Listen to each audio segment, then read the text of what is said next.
achei um material muito coerente, né? Eu até parabenizo, não sei de quem ao certo foi a atitude, se já vem, né? Se é uma campanha que já acontece há muito tempo, mas é uma campanha muito interessante que aconteça dentro dos ambientes religiosos, independente de qual for, porque é uma temática que a gente já trabalha na escola, na saúde, dentro dos projetos sociais, lá no serviço de convivência a gente trabalha como Agosto Lilás, né, todos os anos, e é uma temática que precisa ter essa relevância, certo? Apesar de que a gente trabalha assim, a campanha em si em agosto, né, mas é uma coisa que a gente precisa trabalhar todos os dias, dentro de casa. Eu costumo dizer que, por mais que a escola esteja atento os projetos, a igreja, a saúde, mas quem precisa mais estar atento são vocês que estão convivendo diariamente. Os pais, os responsáveis, as tias, os tios, precisam ter esse olhar voltado para essa situação. A gente precisa sempre começar com a prevenção, né? Então, assim, muitas vezes tem pais e mães que dizem assim: Ariel, mas eu não consigo falar sobre isso porque o meu pai nunca falou comigo sobre isso. A minha mãe nunca falou comigo sobre isso. E até é compreensível, porque é muito difícil a gente saber agir de uma forma que nunca foi agido com a gente, né? Mas, principalmente no mundo que vivemos hoje, né? Onde não temos mais como confiar nas pessoas. Confiança é uma coisa maravilhosa, incrível, mas infelizmente dentro da realidade a gente sabe que a gente tem sim que ter aquela certa desconfiança, aquele cuidado, aquele olhar diferenciado para certas situações. É interessante que a gente vá, né, tendo esse conhecimento, pesquisando, escutando palestrantes, professores, profissionais da área falar, para a gente saber como orientar as nossas crianças e adolescentes a se defenderem. E assim, nessa orientação, o primeiro passo é você ter a confiança dos seus filhos, dos seus afilhados, dos seus alunos, para quem for professora, porque é nessa confiança que ele vai conseguir chegar para você e falar sobre alguma situação que tenha acontecido, que tenha sido desconfortável para ele. Porque se a orientação sexual ela nunca for falada dentro de casa de nenhuma forma, a criança sempre vai ter aquele receio de falar sobre. Ele sempre vai ter aquele medo de ser repreendido, de ser castigado.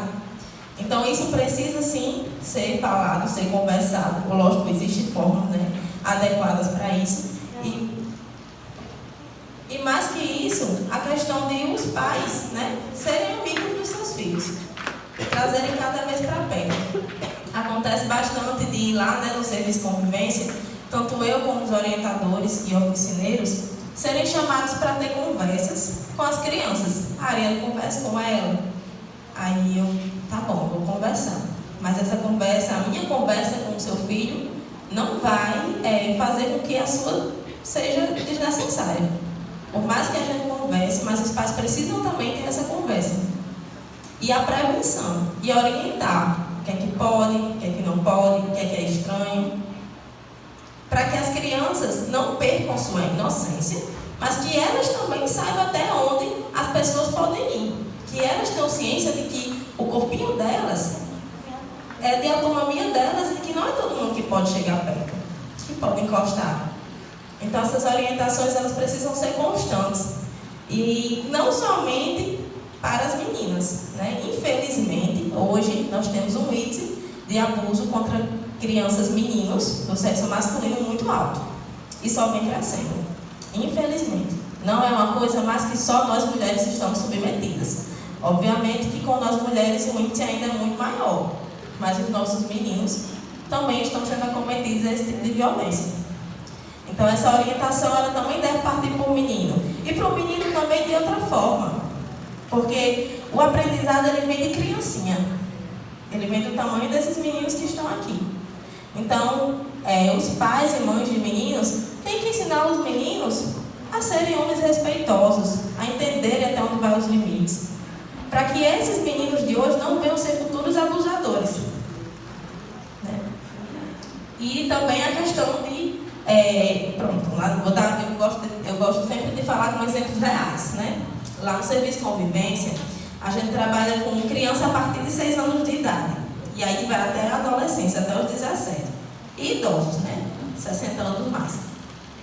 E aí acontece muito de chegar e dizer assim, o menino tudo olha pra mim: tia, fulaninho veio e passou assim a mão perto do meu bumbum. Mas por que passou a mão? Passou a mão porque estava brincando e a mão escorregou? Porque a gente também tem que ter aquela questão de não tirar a inocência das coisas, não tirar a brincadeira. Também a gente tem que ter um certo cuidado de dosar. Né? Nem tudo é só brincadeira e nem tudo é maldade. A gente tem que dosar porque então a gente realmente faz com que aquelas crianças percam aquela inocência. Né? Mas por quê? Vamos lá. Olha, não pode.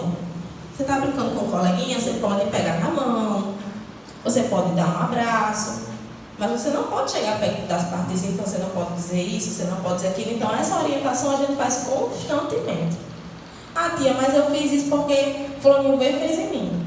Aí a gente chama, conversa com os pais, porque às vezes é uma coisa que faz com ele lá na escola e eles acham que é normal.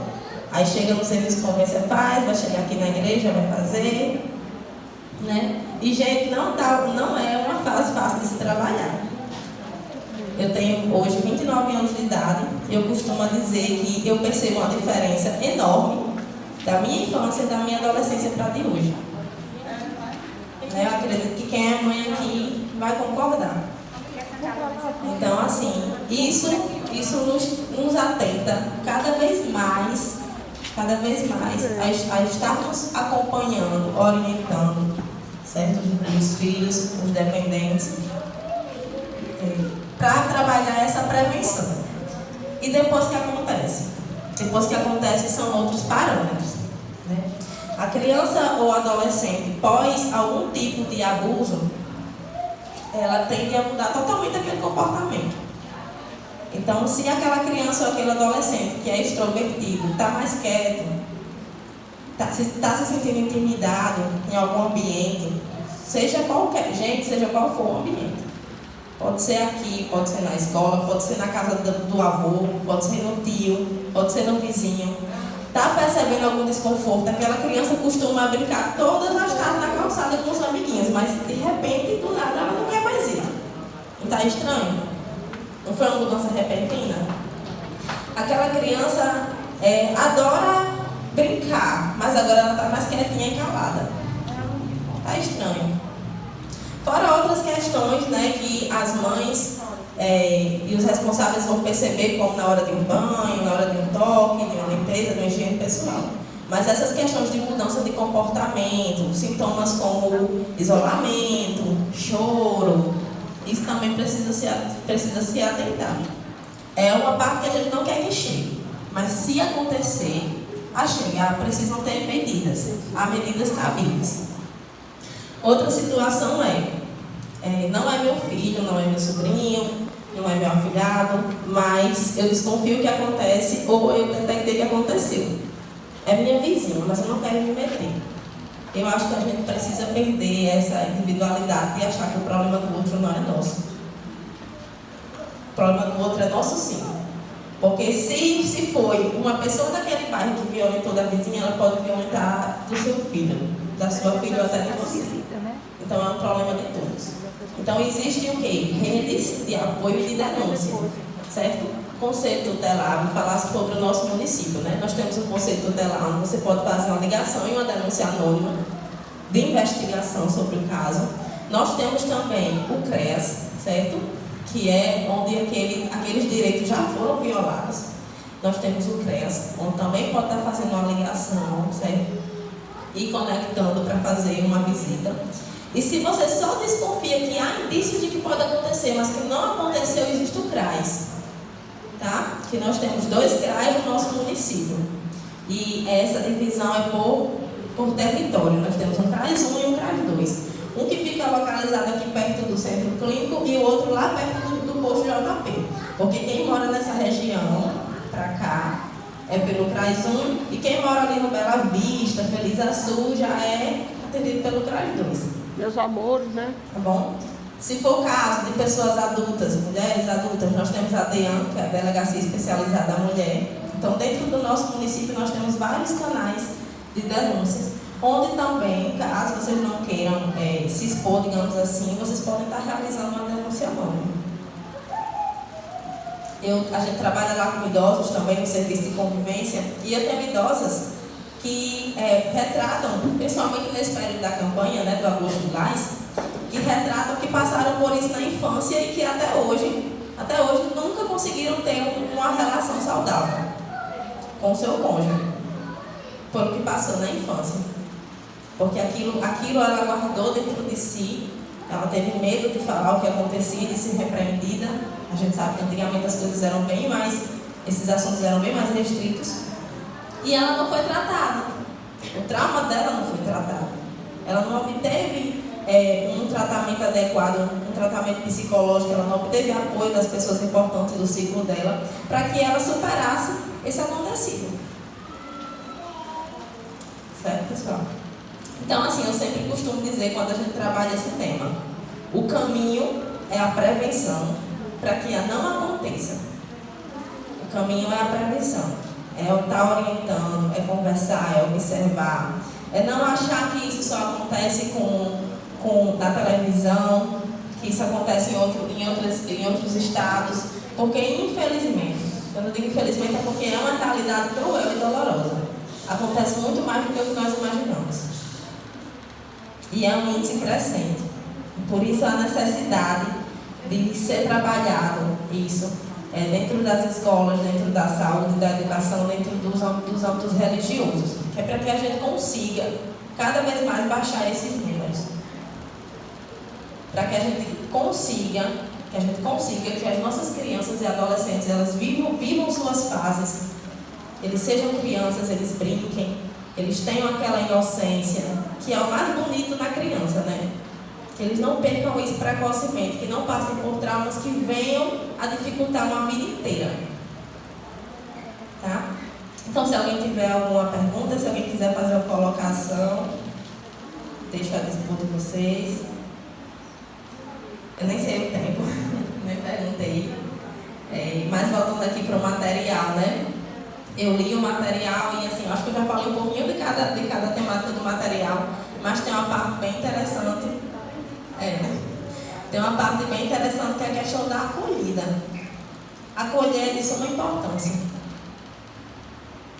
Acolher é de suma importância. Eu tenho certeza que às vezes alguém aqui sai de casa querendo só um abraço por alguma coisa que só você sabe, né? Tem dias que nem dá vontade nem de sair, né? Por um problema que só a gente sabe, porque é nosso particular. E aí quando você chega aqui, que chega uma irmã, boa noite, me dá um abraço. Ou você chega no seu trabalho e alguém lhe recebe com um sorriso. Então essa acolhida é de suma importância. Por que eu digo isso? Porque nós somos multiplicadores. Essa informação que vocês estão tendo, vocês podem chegar no seu âmbito de trabalho, no seu convívio, na sua família e repassar da sua forma. Certo? Como vocês também podem ver algum tipo de situação de uma criança ou um adolescente em um local inadequado ou em um momento de tristeza, e vocês podem chegar e acolher. Acolher não é entrar na intimidade da pessoa, não. Acolher não é chegar aqui e ver ela triste. Eu achei que ela era uma criança também ali atrás. Não é eu chegar aqui e ver ela triste e dizer, o que foi que aconteceu com você? O que foi que fizeram com você? Não, mulher, me diga, não. Gente, acolher não é isso. Acolher é dizer, olha, eu estou aqui para lhe ajudar. Pode ser com um abraço, pode ser com a ajuda de alguma informação que você precise. Como é que eu posso te ajudar hoje? Então isso é acolher. Para você saber como você pode ajudar a pessoa hoje. Porque talvez hoje aquela pessoa não esteja preparada para dizer o que de fato está acontecendo. Talvez hoje essa pessoa só queira mesmo um abraço. Certo? Então, assim, gostaria mais uma vez de agradecer o espaço. Eu falo um pouco demais, mas eu acho que eu consegui fazer um resumo prévio de todo o material, né? Em uma linguagem que seja cabível para todos os públicos que estão aqui. E mais uma vez abro para vocês, a pastora. Se tiver algo que eu possa acrescentar, alguma pergunta, vou deixar também com a Antônia o contato, né, dos órgãos que eu falei, da DEAN, do Conselho Tutelar, do CRAS, do CREAS, porque acredito que vocês tenham grupos, né, e ela pode estar passando no grupo e vocês podem estar salvando, não é que vocês estejam necessitando no momento, mas vocês podem deixar salvo para, se caso futuramente vocês sentirem necessidade de entrar em contato, vocês já terem aquele contato ali, já saber para onde vocês devem percorrer, né? Mas tratando-se de menor de idade, de criança e adolescente, o conselho tutelar, certo? É o órgão que vocês podem estar se dirigindo. E não só para apenas casos de abuso, mas para outras situações também, certo? Qualquer outro tipo de violência, tá? Muito obrigada pela atenção.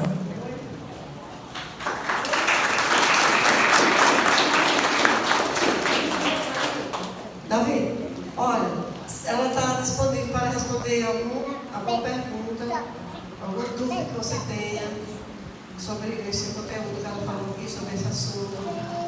Alguém gostaria de fazer alguma pergunta para ela nos explicar? A quem se dirigir, ela já disse, né? Em caso de precisar de ajuda, de apoio. Alguém quer falar com ela, perguntar alguma coisa?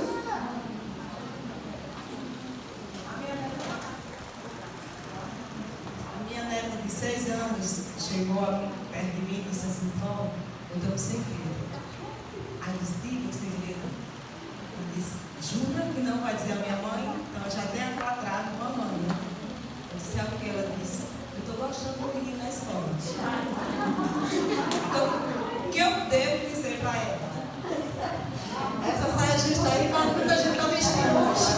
Ainda bem que é um menino, não é o professor, né? Porque dessa idade às vezes já começa a ser o professor. Que foi, Elizabeth? Não fique sorrindo pra mim, não.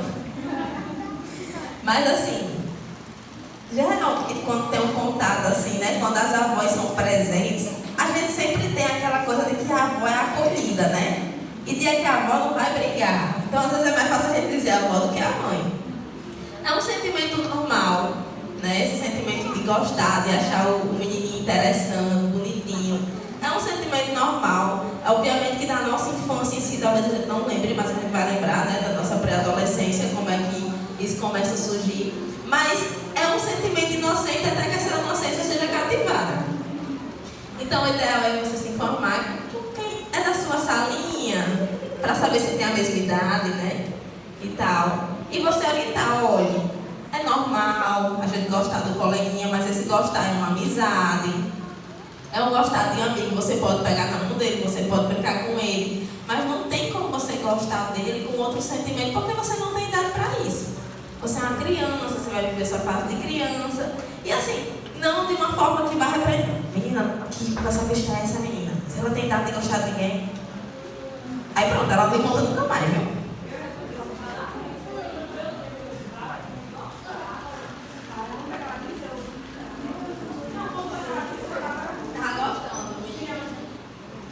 Ela disse: eu estou gostando do menino. Ela disse: parabéns, é melhor gostar do que ser inimigo. Se os amigos de escola, você deve gostar. Que é, vó? Pode.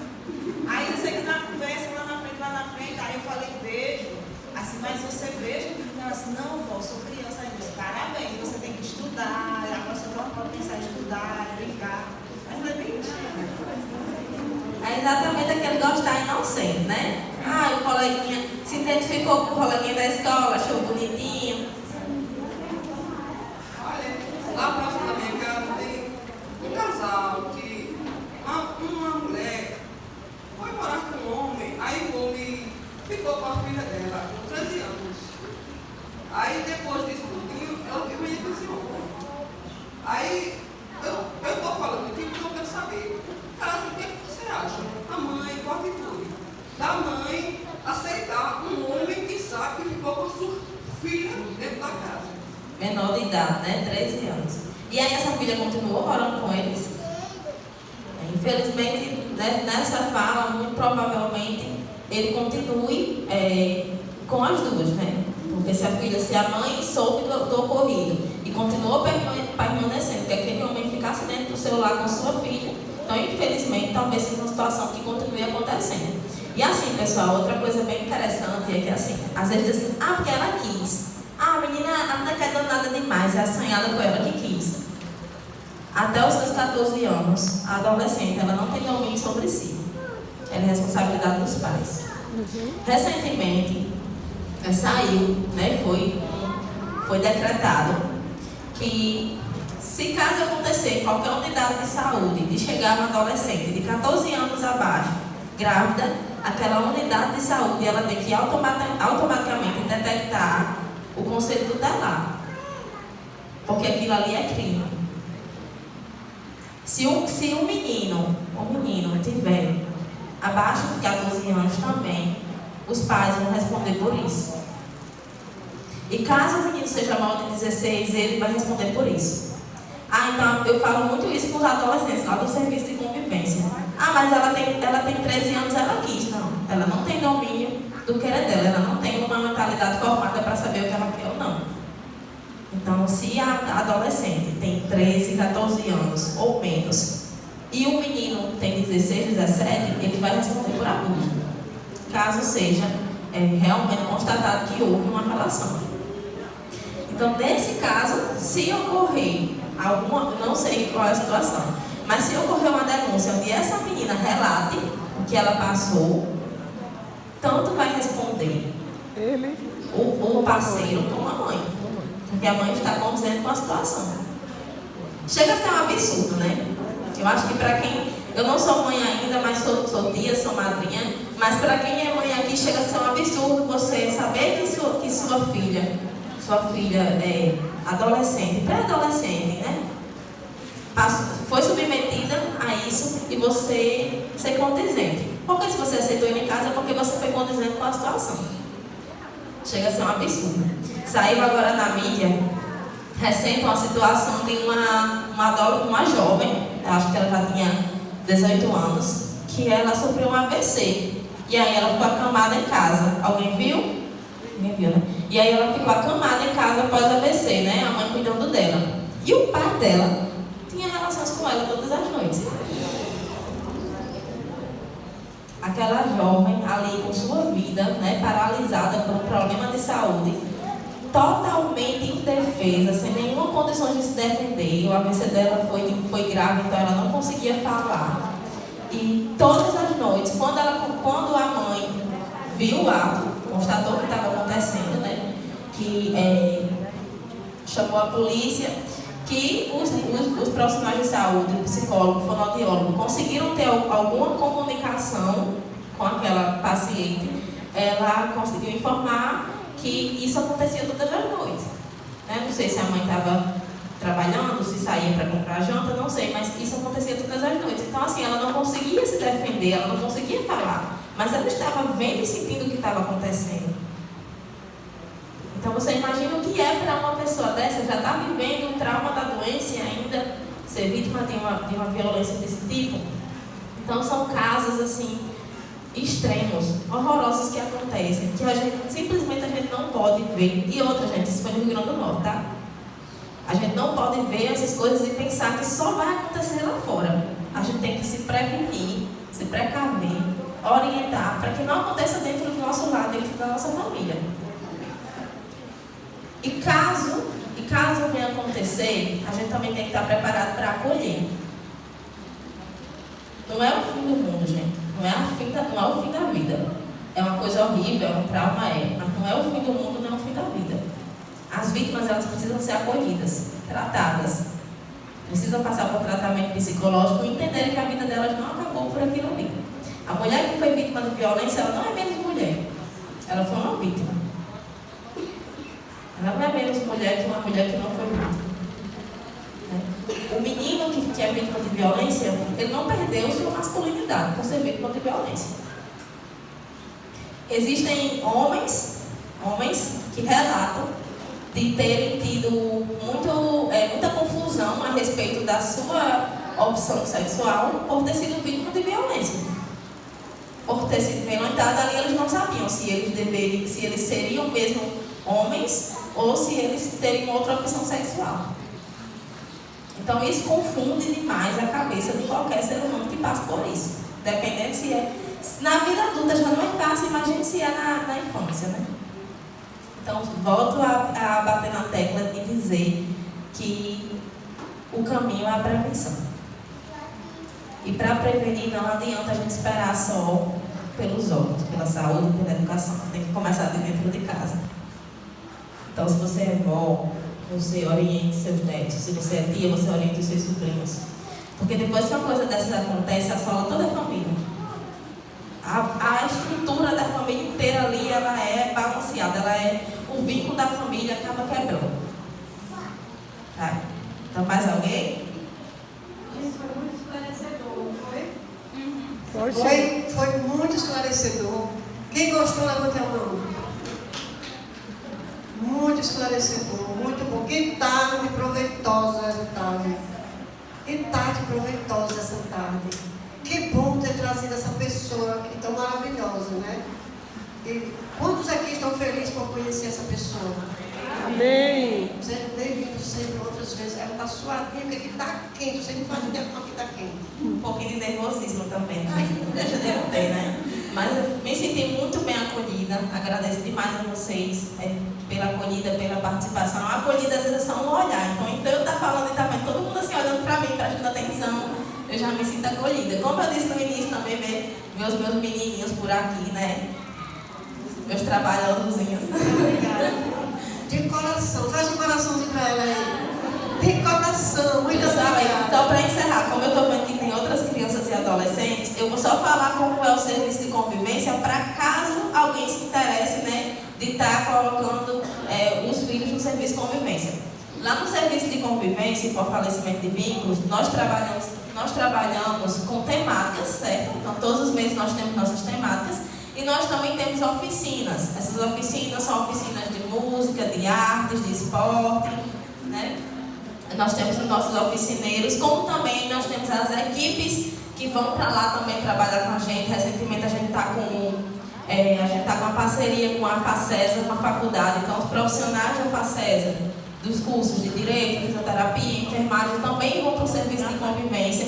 E lá a gente não trabalha somente com as crianças, adolescentes e idosos, também com as famílias. Então, nós temos semanalmente, 2 vezes por semana, criança e adolescente nas terças e quintas-feiras, manhã e tarde, porque é o horário oposto da escola.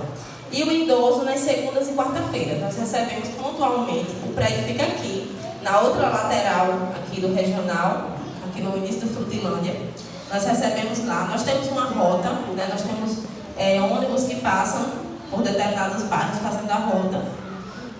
E a gente também tem encontros, né, quinzenais com as famílias. Nessa semana a gente teve com o CREAS, com as mães e os pais, para falar a respeito dessa temática. Então, caso alguém aqui tenha filho de 6 anos, adolescente, 17 menos, que tenha interesse de cadastrar no serviço de convivência, a gente tem o prazer em receber. Trabalhamos também, recebemos, né, aqueles usuários que são prioritários. Quais são as prioridades? Qualquer tipo de deficiência física ou oculta, né, como TDAH, autismo, situações relacionadas a abuso, a trabalho infantil, a isolamento. Então, nós temos um público prioritário e não prioritário, porque a nossa ideia é exatamente fortalecer o vínculo. É que a criança autista, ela não se sinta excluída da sociedade porque ela tem uma necessidade neurológica, né? Que ela esteja ali fortalecendo o vínculo com a comunidade, com a sociedade. Então, algumas pessoas aqui já conhecem o nosso trabalho, mas se alguém tiver interesse, as portas estão abertas. Até mesmo fazer uma visita, tá, gente? Então, se à vontade. Ok. Gente, é louvável isso que ela apresentou aqui. Merece um aplauso esse tipo de trabalho.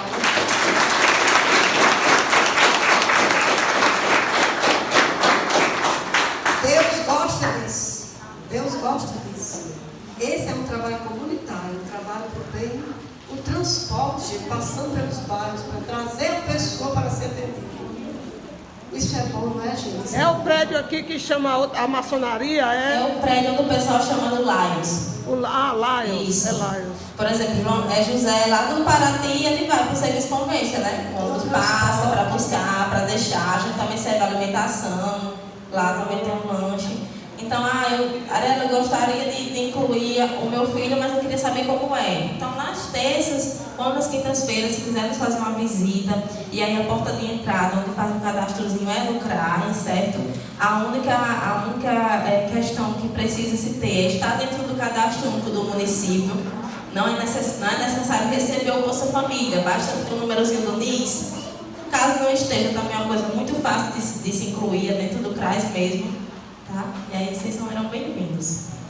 Ok, muito obrigada, viu? Muito obrigada mesmo.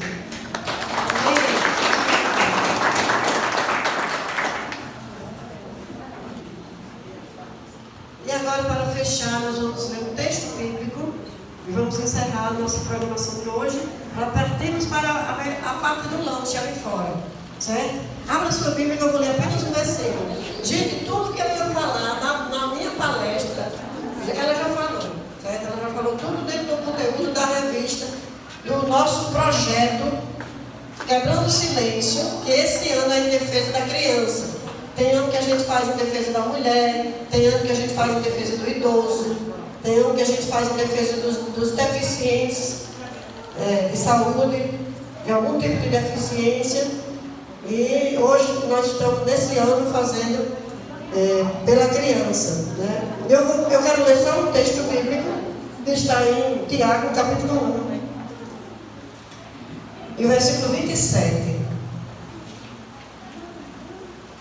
Tiago 1, 27. Tudo que ela falou aqui se encaixa dentro desse texto. Todo esse serviço, todo esse cuidado, essa proteção para com a vida das pessoas se encaixa nesse verso. Diz assim: a religião pura e sem mácula para com o nosso Deus e Pai é esta: visitar os órfãos e as viúvas nas suas aflições e guardar-se incontaminado do mundo. Esse texto aqui diz que visitar órfãos e viúvas. Os órfãos e as viúvas representam todas as classes vulneráveis e sem voz e que dependem de ajuda e de auxílio. Todas as classes. O órfão é a criança desamparada. Essa criança desamparada que precisa de ajuda pode ter mãe e pai e ser tratada como órfão. Esse idoso, que ela disse que também atende idosos, e idosos estão sendo injustiçados pela própria família, pelos próprios filhos. Então, órfãos e viúvas. Tem pessoas, mulheres viúvas que são casadas. Casadas e viúvas. Viúvas com o marido vivo dentro de casa. Então, a religião pura e sem mácula não é uma placa de igreja, não é um prédio bem bonito, não é uma congregação onde está cheio de carro novo na frente da igreja.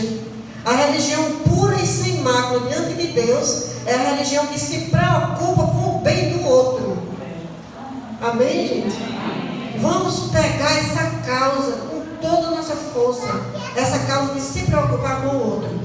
E se os órgãos públicos, se nós temos toda essa assistência em favor da segurança e da proteção das pessoas, nós chegamos, como disse a advogada lá, Branquinha, a advogada Teresa, nós chegamos com o bálsamo do amor de Deus, com o bálsamo da palavra de Deus, que é a única coisa que pode faltar dentro de todo esse trabalho tão bonito.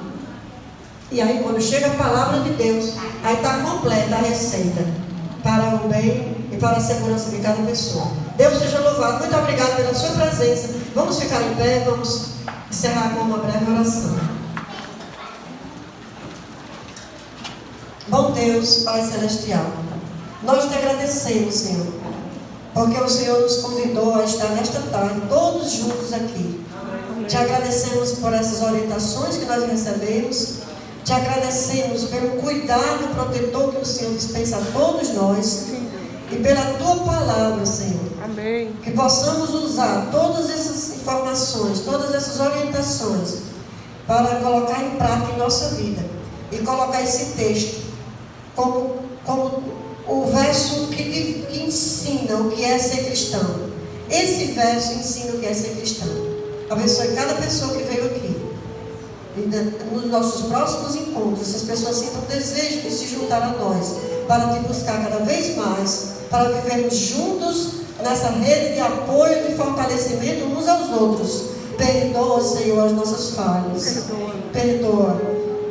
E fica conosco. Abençoe o lanche que vamos tomar agora. Em nome de Jesus. Amém. Amém. Amém. Muito obrigado. Feliz semana para todos.